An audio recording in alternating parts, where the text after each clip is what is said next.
Ihibalo naman sa paggamit sa computer kag internet, ginatudlo sa mga senior citizen sa Bacolod City Library. Yaring report. Sa edad niya 71 anyos, nangisog si Lola Melka nga magpa-enroll sa computer literacy program sa Bacolod City Library. Apisar nga sa malawig itiyon, may pagpangalang-alang ini bangod sang iya edad. Subong, may ara na ini, kaugalingon ni social media accounts. Kabalo na mag-email, kag memorize pang hardware, pati importante nga software sa computer. Hindi sila magpakulba, sir, kay kinanglang gina nila, bisan tigulang ka na. At least madugangan ng imo nga skills eh.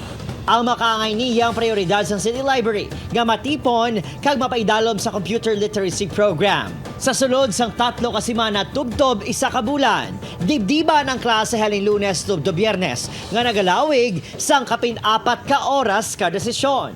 Empower sila nga sang digital literacy skills and knowledge para magkabalunag sila maggamit sang computer sa communication through social media, through email. Ang programa ang nagsugod sang 2015 pa apang naguntat sang pandemya. Subong, ginapanginbulahan sang City Library ang ila masobra na 500 sa graduates. Ang iban, nagaobra na, nagsugod negosyo, kag nakaplaster pa sa call center. Ang anay siman kay negosyante nga si Ezra.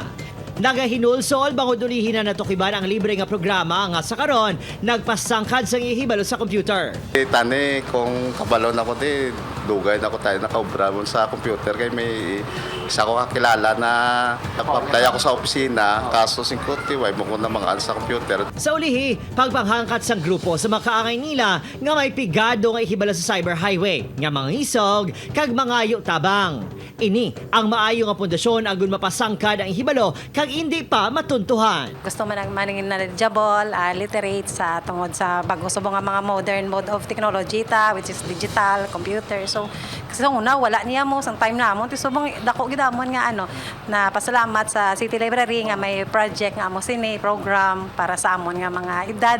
May ara lang 13 ka computer para sa inadlaw nga training butang. Yang ginapaabot karon sang City Library ang bulig gikan sa LGU agud mas madamo pa ang makatuon kag hindi magmanol sa paggamit sa computer kag internet. Adrian Prietos para sa GMA Regional TV Early Edition.